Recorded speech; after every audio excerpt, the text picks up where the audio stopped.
This Escalade was discounted over $10,000 off wholesale prices because it was marked as is with inoperable radar and parking sensors. Well, that's all they really said was wrong within the listing. When I got the car, it looked to be in overall pretty decent shape, but there were constant warning lights popping up and a few strange additional features that I'm pretty sure didn't come from the factory, like this waterlogged radar module. This is definitely one of the stranger ones because it was really cheap, but it looks really good, and it has no accidents on the record, but it is definitely hiding a few secrets. And as you'll see today, unlocking these secrets will ultimately help us fix this truck, and hopefully we can do so on a super budget. Last time we left off with a diagnostic scan on the Escalade, which revealed a ton of different electrical codes. All of these codes were in various modules, and having dealt with all sorts of auction cars with all sorts of auction problems, the best place to start is always the simplest place. And with cars that are experiencing electrical issues, that's with the battery. Now, the first time I popped the hood and checked this car out, I noticed that this is all exposed. There's no way General Motors would make this with all these electrical connectors exposed like this. Over time, this will turn into a nasty corroded mess, and it will cause probably more electrical issues than we currently have. I also noticed here we've got a battery sticker from August of 2022, so somebody's been in here, somebody's replaced this thing. I really don't suspect this battery to have an issue because it's so new. When you go to crank the car, it seems to fire over just fine. However, we'd be fools not to test it because a battery in a weak state can cause all sorts of weird issues. I've seen it a million times on European cars, and there's enough easy and very cheap solutions to get this tested. First off, you can go to your local auto parts store. They have a machine that they'll connect the battery to, and they'll tell you really quick if it's good. The other thing we could do is we could just use a simple multimeter. I have this one right here that costs well under 10 bucks. Simply go, I want to make sure I'm touching the actual battery terminal. And there you go, it's reading well over 12 volts. That reading was really solid, so again, we could probably suspect that the battery isn't the culprit here. However, a multimeter really isn't a great tool to test your car batteries, at least in my experience. I want to hear from you guys in the comments because I don't understand the science behind this, but what I have seen in the past are batteries that have readings over 12 volts, but the second you demand anything from the car, whether that be cranking over the engine or whether that be turning on the radio, anything that demands power from that battery, a weak cell inside the battery will cause the voltage to drop really heavily, then the car will act super strange. That's why at the auto parts store they have these expensive machines that can test the cranking capacity of your battery and also the power output of your alternator to make sure everything in your charging system is working fine. I've always wanted that special professional battery tester that they use at the auto parts store, but when I looked them up, they're like $600 and $700, so it's really hard to justify when you're trying to do things on a budget. And if the battery's in question, you just pick up a spare one when they cost like $150. However, I was just sent a battery charger, which I have like a dozen battery chargers laying around, so I didn't think anything of this until I learned that this one will also perform a legit battery and alternator test through an app on your phone. I gotta show it to you, it's just too cool. So what I like to do is just pop one of the terminals off the battery. We got the positive terminal off here, and that way we're connected directly to the battery, not the battery hooked up to the car, because remember, there's always some sort of draw from the car, and we really just want to focus on what the battery's doing. And here's our battery charger hooked up. It gives us the voltage reading like a lot of other digital battery testers I have. It's showing 12.5 volts.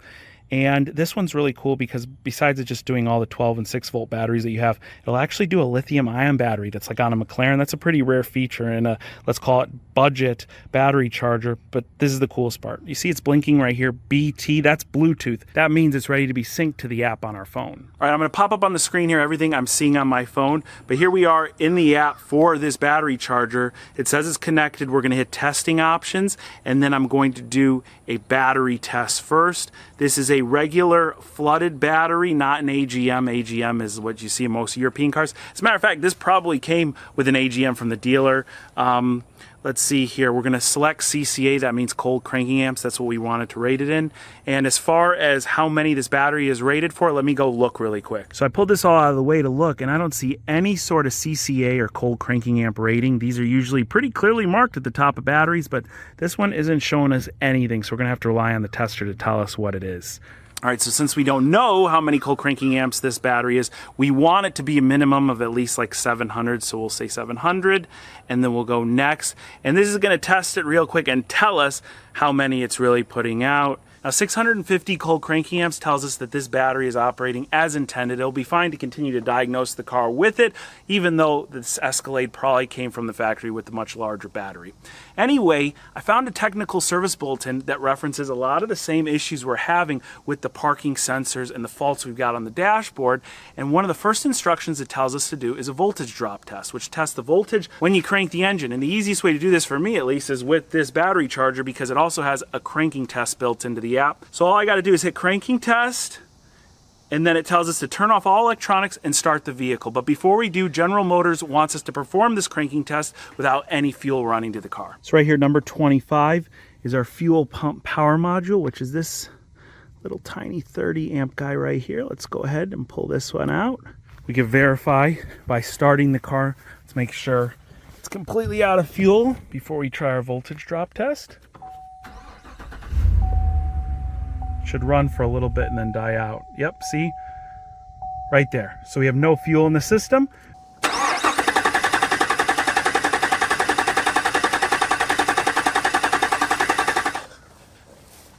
So even though our car still wanted to start with some of the residual fuel left in the system, every single time I performed that test, it never dropped below 10 volts. And that's still a good sign here. It's passed our voltage test, our battery, and the charging system is probably pretty good. So a huge thumbs up goes to the guys over at Topdon for developing this. This thing costs well under $100, so it's like buying a battery charger but getting a testing tool in it. It's pretty incredible for the price point. And anytime I use a new tool and it helps me out, I always share it with you guys. So I'm going to drop a link to this down in the description box. Now we know our Cadillac has a handful of electrical issues, but we're not sure if they're all related to maybe one electrical fault or multiple different electrical faults. But I think one of the best places to start is on the outside here. We really need to get behind this front fascia. We're going to remove it. We're going to look for any wiring issues and any module issues in addition to what we already found last time. The good and, well, the bad thing about removing this bumper is that somebody was already in here. So like our fender liners, which are attached to the front, have already been disassembled. All the fasteners that go and hold the front fascia to the radiator support, you can see they are all missing here. So I'll make our job a little bit quicker, but obviously we're gonna have to source all those things when we reassemble it.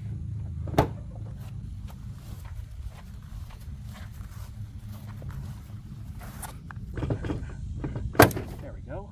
From when I got the car, I noticed this major wiring harness was just hanging in here like that. That is not supposed to be like that. I think there's a bracket that sits somewhere around there, and this is where it slides onto.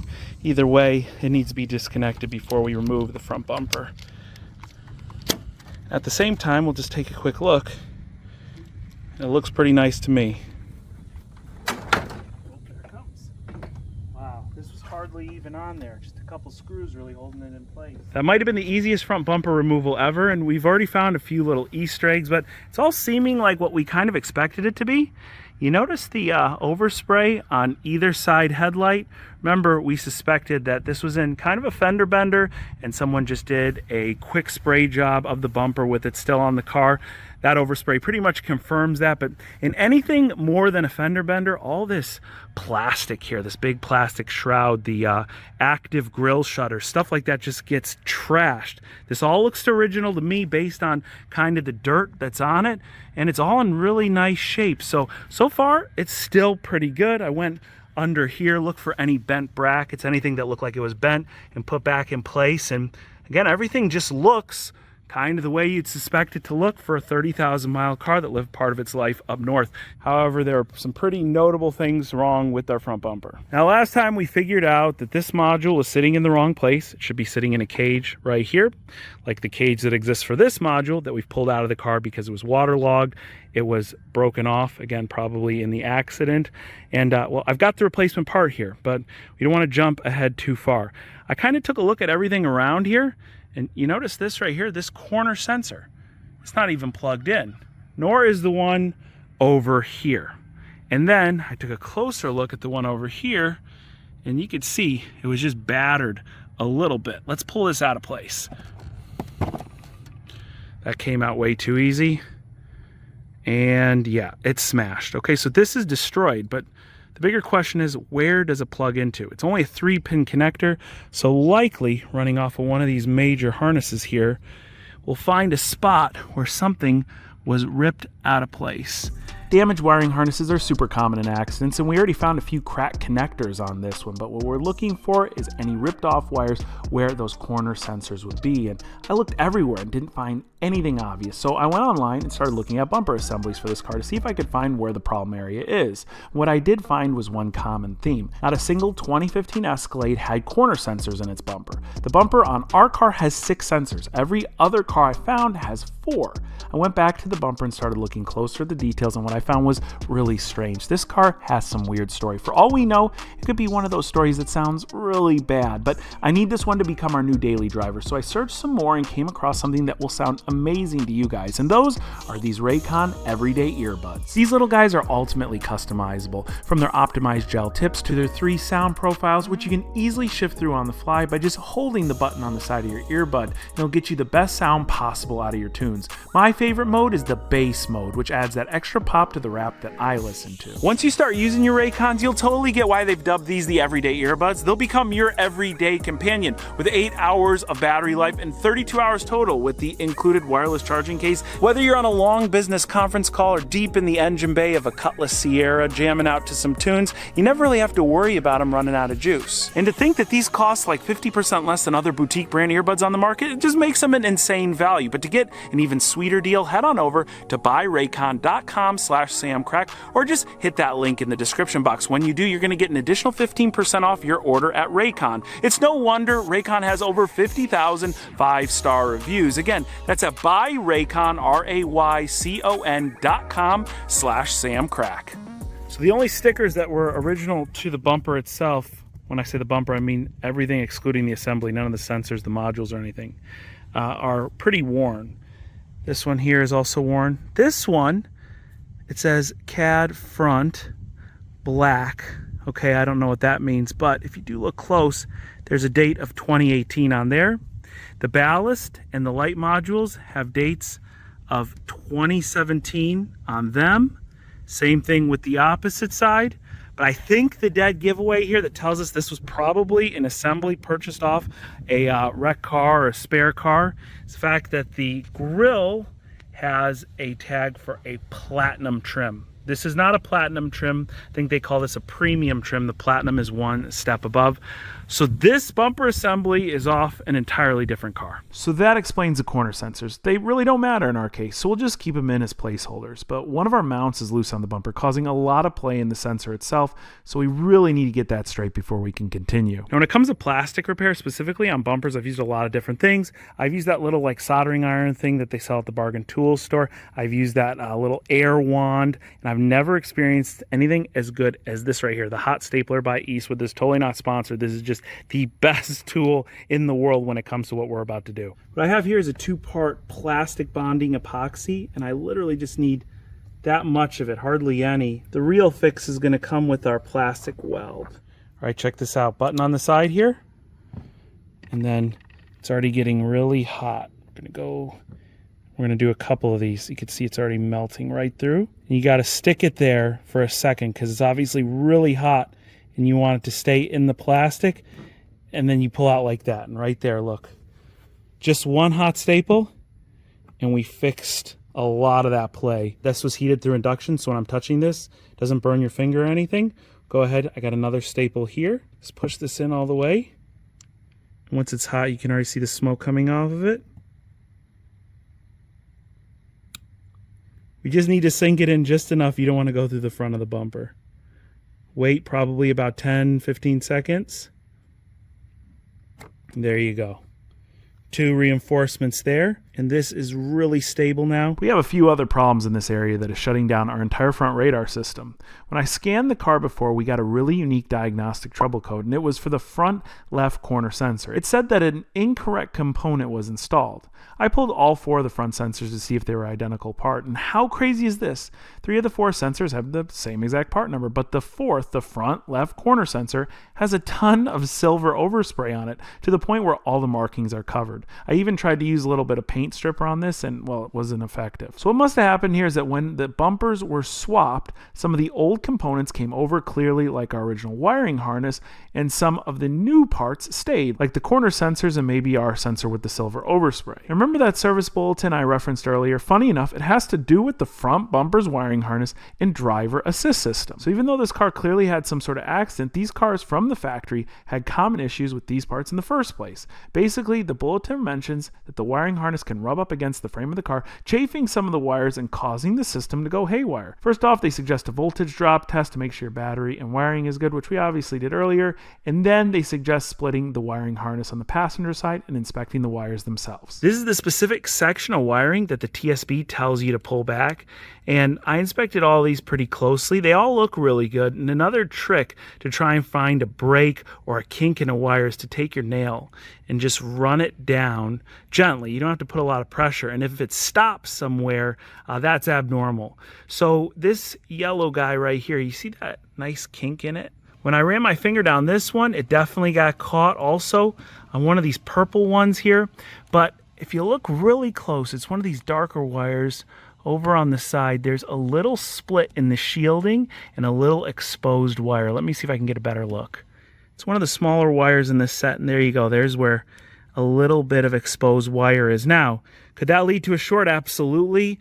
Is that definitely a smoking gun? Not really. Now, the service bulletin finishes by saying complete the wire repair and then zip tie the harness against the bumper so it no longer chafes against the frame and causes the same issue again. And this is a really simple and very cheap fix. However, I want to do things one better because we need this Escalade to be super reliable. I called the local Chevy dealership, and to my surprise, they had this thing in stock and it only cost $150. This is VIN matched to our Escalade, so there's definitely the right harness, and everything is brand new on it. Remember, we had 2 broken connectors on this harness, so by the time we paid $20 to $30 per pigtail, then soldered those in and spent the time to diagnose any shorted wires, whether it be related to the service bulletin issue or possibly from its prior accident, I think this will be a huge time savings and make our diagnosis that much more straightforward for not really a lot of money. I've got my pin popping tool to make this job really simple and effortless, and it will keep it in nice condition in case we got to reference anything. So let's go ahead, pop this out of place, and get the new one in.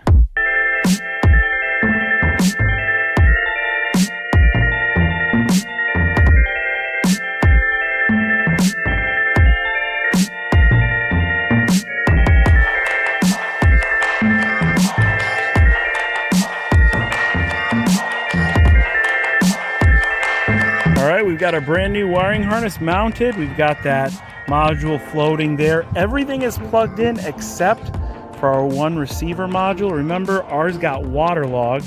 That's what I discovered when I got the car. But I went online and was able to order this one right here from a parts breaker for just 80 bucks. This is the correct right side. You have to order the part number that matches for a right side. Now, whether this module has to be programmed or not, I'm not quite positive. But what we will do is we'll just plug it in. There we go. We'll sit it in the box here.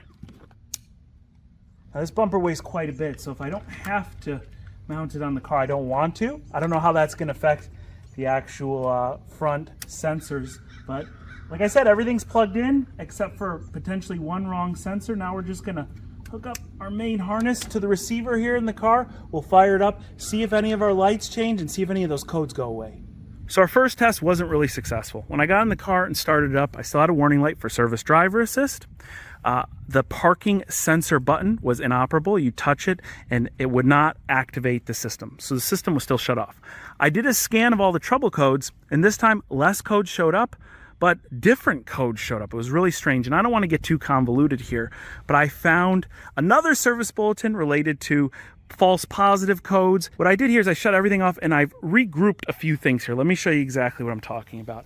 I took one of our extra parking sensors from the edge and I moved it to the parking sensor that had that silver overspray on it. The one that the system said had the wrong part number. Now, the edge sensor part numbers do not match the center section part number, so I'm not sure that this is going to do anything. The other thing I did, and I think this will make a difference because we're still getting a warning code for our module, I took that old waterlog module right here and I plugged it in. So this is our original module. It's all dried out. So let's get back in the car. I'm going to take this piece of wood and I'm going to gently lay it across right here. That way, when we test our radar sensors, which has never worked since we had the car, we could see if it's actually sensing something in front and telling us to stop.